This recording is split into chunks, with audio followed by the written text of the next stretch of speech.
Prices are climbing as we head into fall here in McLean.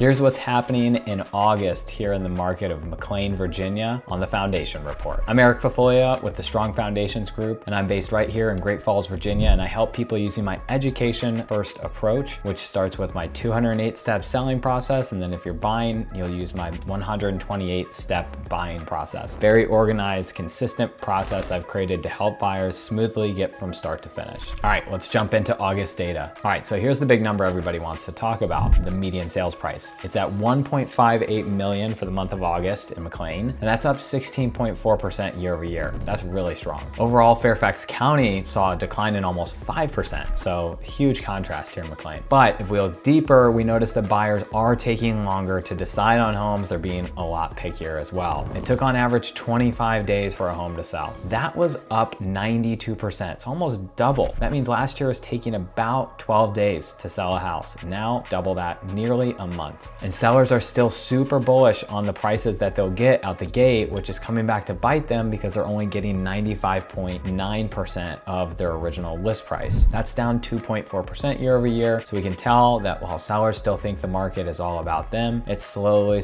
going the other way, and they're learning the hard way. But while that last stat's pretty scary, this next stat's better for sellers. We only saw 84 new homes come to the market in August. That's down 20% year over year. That's significant drop year over year in how many homes came to the market, meaning that the inventory is thinning and buyers, while they're being more selective, are really having less to pick from. And that's why we're seeing prices continue to rise. Not to mention, we're also burning through more inventory. We sold 72 homes this month of August, which is up 9% year over year. And overall active homes for sale is declining, down 21.5% year over year. This past month of August, McLean saw 333 homes on average for sale in that whole month. That brings our month supply down to 5 months of inventory, which is actually the highest in Fairfax County at the moment. 9 new construction sales happened in the month of August, and that's flat year over year. But overall, McLean has seen some mixed signals, right? We see higher prices, we see days on market going up, we see the price that they're getting compared to what they originally list for or less. So we're seeing a couple different mixed things here. It's really going to depend on what happens in fall to see how the rest of the year shakes out for McLean. So maybe a good time to be a buyer in McLean because there are homes sitting longer and getting less than their original ask price, but sellers are pricing higher than what they're actually worth. So really make sure that you're doing your homework when you're writing an offer and pulling proper comps to make sure you're not overpaying for a house. As we head into fall, it's going to be all about the mortgage rates. We did see some reprieve over the last couple of weeks when the mortgage rates dropped to 6.3, the lowest they've been in an 11-month span, thanks to the labor data that came back that was much weaker than anticipated. Today, CPI came in with a little bit higher than what the Fed's probably looking for. That probably cements that we're only going to get a quarter-point drop next week at the Fed meeting in September. That's your McLean market update for August 2025. I believe if you're trying to make a strong decision, that starts with a strong foundation of knowledge. If you want to understand how these numbers impact you and your sale and your next move, please reach out. I'd love to chat. I'm Eric Fafoglia, and I'll see you next month on the Foundation Report.